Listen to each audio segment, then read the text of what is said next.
அனைவருக்கும் வணக்கம். நான் உங்கள் கிருஷ்ணா. இது ஒரு முக்கியமான ஒரு வீடியோங்க. தயவு செஞ்சு நான் ஒண்ணு சொல்றேன், என்னுடைய ஃபாலோவர்ஸ் எல்லாத்துக்குமே இந்த வீடியோவை கொண்டு போய் சேர்க்கணும் அப்படின்னு நான் நம்புறேன். உங்களால முடிஞ்சா இந்த வீடியோவை கண்டிப்பா இதை ஷேர் பண்ணுங்க. எனக்கு தெரிஞ்சவங்க ஒருத்தங்க, சரிங்களா, அவங்க ஊர்ல இருக்கக்கூடிய ஒரு கோயிலுக்கு போயிருக்காங்க. அதாவது ஒரு கவர்மெண்ட் கோயில், சரிங்களா, ஊருக்கு பொதுவான ஒரு கோயில். அந்த கோயில்ல போய் சாமி கும்பிட்டு இருக்கும் போது 2 வயசு ஒரு குழந்தை, அதுக்கப்புறம் ஒரு வயசான ஒரு கூட இருக்கிறீங்க, அதாவது அந்த குழந்தைங்களுக்கு தாத்தாவா இருக்கலாம், பாட்டியா இருக்கலாம். அவங்க என்ன பண்ணிருக்காங்கன்னா, அந்த குழந்தைக்கு ஃபீவர், அதாவது காய்ச்சலுங்க.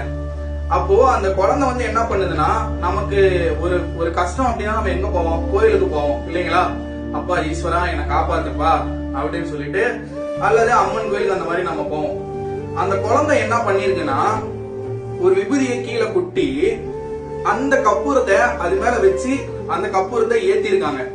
நான் சொல்றது உங்களுக்கு புரியுதுங்களா? ஒரு விபூதியை கொட்டி அந்த கற்பூரத்தை அந்த விபூதி மேல ஏத்திருக்காங்க. எதற்காக ஏத்துறாங்க?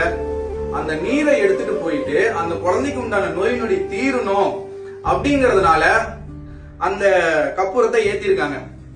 அத பக்கத்துல ஒருத்தர் பாத்துட்டு இருக்காங்க. அவங்க பக்கத்துல அந்த குழந்தை ப்ரே பண்ணி கும்பிட்டு இருக்குது. அவங்க எல்லாம் சொல்றாங்க, நல்லா அந்த குழந்தை சாமி கும்பிட்டு இருக்கு.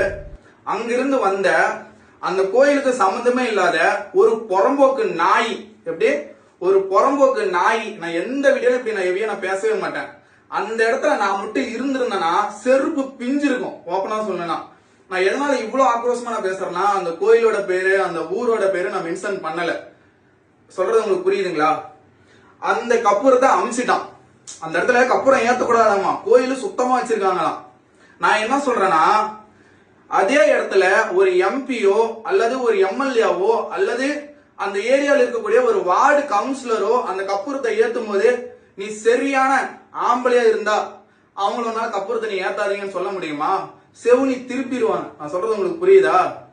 சோறு சாப்பிடணும்னா நம்ம தட்டுல போட்டு இலையில போட்டு வீட்டுல தான் சாப்பிட முடியும், கக்கூசுல உட்காந்து சாப்பிட முடியாது. அதே மாதிரி ஒரு கோயிலுக்கு வந்தா மட்டும்தான் கற்பூரத்தை ஏத்தி சாமியா கும்பிட முடியும். நான் சொல்றது உங்களுக்கு புரியுதுங்களா? தயவு செஞ்சு நீங்களாம் இந்த வெள்ளியங்கிரி, இந்த சபரிமலை இந்த மாதிரிலாம் போயிடாத. 18ஆம் படியில ஏத்தி கற்பூரம் வச்சு ஜொலிக்க அந்த தங்க கவசத்துல சாமி கும்பிடுவாங்க. அந்த இடத்துல நீங்களாம் போய் ஐயோ கற்பூரத்தை பத்திராதீங்க அப்படின்னு நீ சொன்னீங்கன்னு வச்சுக்கோவ, வாயில குத்தி துரத்தி விட்டுருவாங்க. புரியுதா? நான் என்ன சொல்றேன், அண்ணன் தம்பியா பழகிட்டோம் அப்படிங்கிற ஒரே ஒரு காரணத்தினாலதான் இந்த விஷயத்த நான் பெருசா ஆக்கல. சத்தியமா நான் சொல்றேன், இது எனக்கு தெரிஞ்சவங்களுக்கு நடந்திருக்கு. அதனாலதான் இவ்வளவு பொறுமையா சரி வேண்டாம், இதுதான் ஃபர்ஸ்ட் அண்ட் லாஸ்ட் அப்படிங்கறதுனால நான் விட்டுட்டேன்.